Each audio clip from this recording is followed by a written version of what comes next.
Olá, meu querido, olá, minha querida. Sejam todos muito bem-vindos ao nosso canal Universo da Mulher. Aqui é a sua amiga e sua irmã Anita Castro e nós estamos começando mais uma partilha dos estudos da obra de André Luiz. Nós estamos vendo aqui o segundo livro da série sobre a vida no mundo espiritual, que é o livro Os Mensageiros. E hoje nós vamos ver o capítulo 3, que vem sob o título No Centro de Mensageiros. Antes, quero te convidar para que tu curta esse vídeo e para que tu partilhes essa mensagem com outras pessoas que você saiba que gostam de assuntos espíritas e espiritualistas. E especialmente, meu querido, minha querida, não esqueça de curtir esse vídeo, porque então o algoritmo do YouTube entende que esse material é bom para nós e partilha também com outras pessoas, que é o que nós desejamos, não é? Espalhar o bem com o maior número de pessoas possível. Vamos então à nossa leitura e posteriormente eu vou tecendo breves comentários. André Luiz nos diz o seguinte: no dia seguinte, após ouvir longas ponderações de Narcisa, demandei o centro de mensageiros, no Ministério da Comunicação. Acompanhava-me o prestimoso Tobias, não obstante os imensos trabalhos que lhe ocupavam o círculo pessoal.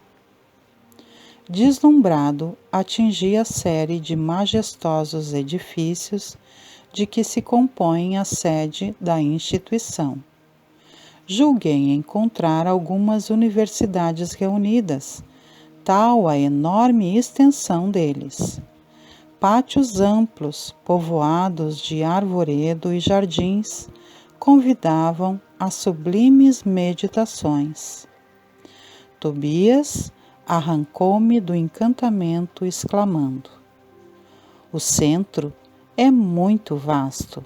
Atividades complexas são desempenhadas neste departamento de nossa colônia espiritual.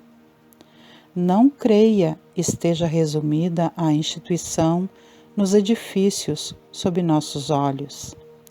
Temos nesta parte tão somente a administração central e alguns pavilhões destinados ao ensino e à preparação em geral. Mas esta organização imensa restringe-se ao movimento de transmissão de mensagens? Perguntei curioso. O companheiro sorriu significativamente e esclareceu: não suponha se encontre aqui localizado o serviço de correio simplesmente. O centro prepara entidades a fim de que se transformem em cartas vivas de socorro e auxílio aos que sofrem no umbral, na crosta e nas trevas. Acreditaria, porventura, que tanto trabalho se destinasse apenas à mera movimentação de noticiário? Amplie suas vistas. Este serviço é a cópia de quantos se vem fazendo nas mais diversas cidades espirituais dos planos superiores. Preparam-se aqui numerosos companheiros para a difusão de esperanças e consolos, instruções e avisos nos diversos setores da evolução planetária. Não me refiro tão só a emissários invisíveis. Organizamos turmas compactas de aprendizes para a reencarnação. Médiuns e doutrinadores saem daqui a centenas anualmente. Tarefeiros do conforto espiritual encaminham-se para os círculos carnais em quantidade considerável, habilitados pelo nosso centro de mensageiros. Que me diz? Interroguei surpreso. Segundo seus informes, os trabalhos de esclarecimento espiritual devem estar muitíssimo adiantados no mundo. Fixou Tobias expressão singular, sorriu tranquilamente e explicou. Você não ponderou, todavia, meu caro André, que essa preparação não constitui ainda a realização propriamente dita. Saem milhares de mensageiros aptos para o serviço, mas são muito raros os que triunfam. Alguns conseguem execução parcial da tarefa, outros muitos fracassam de todo. O serviço legítimo não é fantasia, é esforço sem o qual a obra não pode aparecer nem prevalecer. Longas fileiras de médiuns e doutrinadores para o mundo carnal partem daqui, com as necessárias instruções, porque os benfeitores da espiritualidade superior, para intensificarem a redenção humana, precisam de renúncia e altruísmo. Quando os mensageiros se esquecem do espírito missionário e da dedicação aos semelhantes, costumam transformar-se em instrumentos inúteis. Há médiuns e mediunidade, doutrinadores e doutrina, como existem a enxada e os trabalhadores. Pode a enxada ser excelente, mas se falta espírito de serviço no cultivador, o ganho da enxada será inevitavelmente a ferrugem. Assim acontece com as faculdades psíquicas e com os grandes conhecimentos. A expressão mediúnica pode ser riquíssima. Entretanto, se o dono não consegue olhar além dos interesses próprios, fracassará fatalmente na tarefa que lhe foi conferida. Acredite, meu caro, que todo trabalho construtivo tem as batalhas que lhe dizem respeito. São muito escassos os servidores que toleram as dificuldades e reveses das linhas de frente. Esmagadora percentagem permanece à distância do fogo forte. Trabalhadores sem conta recuam quando a tarefa abre oportunidades mais valiosas. Algo impressionado, considerei. Isto me surpreende sobremaneira. Não supunha fossem preparados aqui determinados mensageiros para a vida carnal. Ah, meu amigo, falou Tobias sorridente, poderia você admitir que as obras do bem estivessem circunscritas a simples operações automáticas? Nossa visão na Terra costuma viciar-se no círculo dos cultos externos, na atividade religiosa. Cremos por lá resolver todos os problemas pela atitude suplicante. Entretanto, a genuflexão não soluciona questões fundamentais do espírito, nem a mera adoração à divindade constitui a máxima edificação. Em verdade, todo ato de humildade e amor é respeitável e santo, e incontestavelmente o Senhor nos concederá suas bênçãos. No entanto, é imprescindível considerar que a manutenção e limpeza do vaso para recolhê-las é dever que nos assiste. Não preparamos, pois, neste centro, simples postalistas, mas espíritos que se transformem em cartas vivas de Jesus para a humanidade encarnada. Pelo menos, este é o programa de nossa administração espiritual. Calei emocionado, ponderando a grandeza dos ensinamentos. Meu companheiro, após longa pausa, prosseguiu, observando. Raros triunfam, porque quase todos estamos ainda ligados a extenso pretérito de erros criminosos que nos deformaram as personalidades. Em cada novo ciclo de empreendimentos carnais, acreditamos muito mais em nossas tendências inferiores do passado que nas possibilidades divinas do presente, complicando sempre o futuro.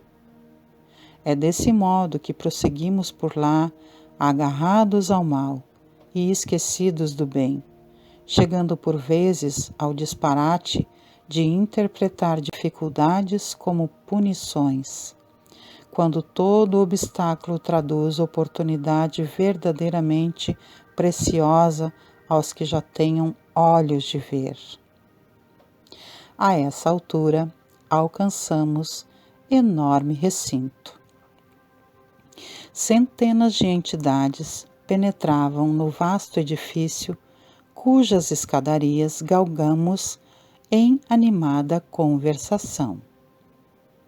Os aspectos do maravilhoso átrio impressionavam pela imponente beleza.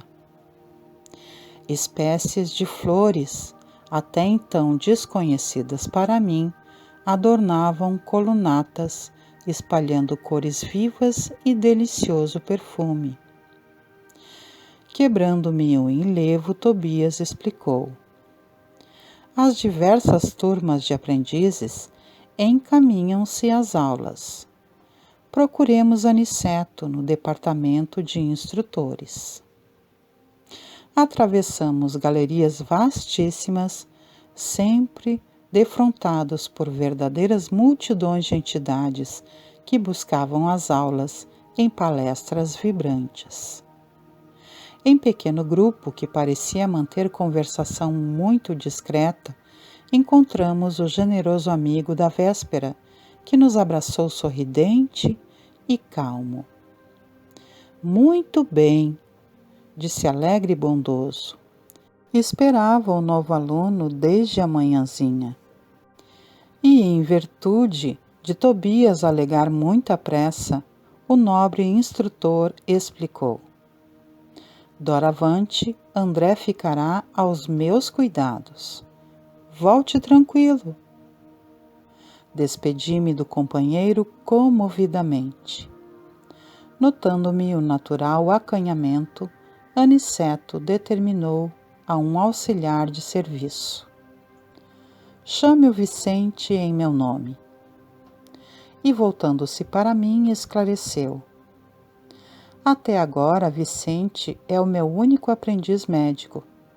Vocês ficarão juntos, em vista da afinidade profissional. Não haviam decorrido 3 minutos e tínhamos Vicente diante de nós. Vicente, falou Aniceto sem afetação, André Luiz é nosso novo colaborador. Foi também médico nas esferas carnais. Creio, pois, que ambos se encontrarão à vontade, partilhando a mesma experiência. O interpelado abraçou-me, demonstrando extrema generosidade, e após encorajar-me com belas palavras de estímulo, perguntou ao nosso orientador. Quando deveremos procurá-lo para o estudo de hoje? Aniceto pensou um instante e respondeu. Esclareça ao novo candidato os nossos regulamentos e venham juntos para as instruções após o meio-dia. Então, muito interessante esse capítulo, né, meus queridos? Aqui nós percebemos que o Centro de Mensageiros é uma verdadeira universidade, onde grande número de espíritos, de entidades vão e vêm ali naquele vastíssimo lugar com muitos prédios e instrutores para ensinamento de todos aqueles irmãos que vão para ali se preparar para serem, segundo o nosso querido Tobias, verdadeiras cartas vivas de Jesus sobre a terra. Só que aqui foi explicado que esses irmãos, muitos deles somos nós mesmos, fomos encaminhados sim para sermos aqui missionários do bem, para sermos aqui médiuns, para sermos aqui trabalhadores. Mas o que Tobias nos conta e o que nós vamos continuar vendo posteriormente é que muitos e muitos desses irmãos e muitos de nós, infelizmente, falhamos nas nossas missões, porque os apelos dos erros pregressos são maiores do que os apelos do bem, segundo o próprio amigo nos falou aqui, não é? Infelizmente, nós às vezes nos deixamos levar pelos erros carnais, pelas nossas debilidades e acabamos falhando. E não é falta de preparação, mas sim ceder aos enganos, aos apelos dos enganos e debilidades que nós carregamos ainda em nossas almas e que precisam ser trabalhadas por nós diariamente. Porque a tarefa, a missão de servir não é fácil, meus queridos, nós sabemos. Todos nós que fazemos algum trabalho em benefício dos nossos irmãos, por mais amor que nós tenhamos, nós sabemos que não é fácil. Lidar com pessoas, trabalhar em serviço do bem, servir aos outros não é fácil, porque muitas pessoas são verdadeiramente difíceis e nós também somos resistentes, não é mesmo? Nós mesmos somos impacientes às vezes, resistentes às vezes, mas é muito interessante e muito importante que a gente possa servir. Contudo, nem todos têm a persistência que deveríamos ter. E infelizmente é aí que nós falhamos. Começamos aí a falhar porque comecemos a ceder aos nossos próprios interesses. Não ficamos firmados e é preciso ter persistência para servir, tanto nos trabalhos mediúnicos como em qualquer outra missão que tenhamos. Nosso lar é uma missão, nossos familiares são missões, nossos amigos são missões, nosso trabalho lá fora é uma missão. Tudo o que fazemos faz parte da nossa evolução e também agrega a evolução de outras pessoas através das nossas atitudes. O auxílio a outros irmãos, a outras pessoas que convivem às vezes junto dentro da nossa própria família. E não é fácil, nós sabemos, mas muitas vezes as pessoas acham que estão sendo castigadas, como foi mencionado aqui por Tobias. Estão achando que são punições que estão passando, mas muitas vezes não são punições, são oportunidades de evolução, de crescimento. Porque, independente do que as pessoas acreditem ou não ser a dor bom ou mal, a dor é nossa amiga, é nossa companheira. Ela nos ajusta o espírito, ela nos testa, ela nos prova, ela vai nos talhando a personalidade, ela vai burilando o nosso espírito para que nós possamos crescer. Nós estamos ainda num mundo de provas e expiações. E me desculpem aqueles queridos que acreditam que nós estamos aqui apenas de passeio, porque isso não é realidade. Nós estamos aqui em missão, e a nossa missão é a nossa própria evolução, como também daqueles que estão envolvidos no nosso convívio. Mas muitas vezes o que acontece conosco é que nós olhamos apenas para as nossas visões egoísticas, e aí as nossas debilidades tomam conta e há então, infelizmente, a falha daqueles de nós que viemos aqui para servir mediunicamente ou como mensageiros de Jesus, de Deus, através do serviço do bem. E aí nós vamos ver, né? Em cada capítulo que nós formos aqui estudando, nós vamos vendo casos aqui que vão sendo contados. Então esse capítulo foi muito interessante, espero que vocês tenham gostado, que nós possamos ir passo a passo assimilando cada leitura que vamos fazendo aqui, estudando, entendendo e refletindo, e também pondo em prática no nosso dia a dia as lições que vamos tomando. Porque aqui nós vimos então que lá no mundo espiritual, em nosso lar e em outras colônias, como foi dito aqui por Tobias, existem sim esses locais onde, no caso aqui de nosso lar, é o centro de mensageiros onde são preparados centenas de espíritos para virmos para a Terra em missão, para sermos mediadores entre os espíritos encarnados e desencarnados e também mediadores do bem. Que nós possamos tomar para nós os exemplos que vamos aprendendo e que nós possamos nos concentrar em servir da melhor forma possível, assimilando que as lutas são para o nosso crescimento e que nós possamos então fazer o enfrentamento dessas lutas com coragem, através da prece sincera, sabendo que nós estamos acompanhados e que se nós persistirmos, nós vamos vencer e vamos assim auxiliar a muitos amigos e irmãos que muitas vezes lá no mundo espiritual nos serviram muito e que aqui também estão contando com o nosso auxílio.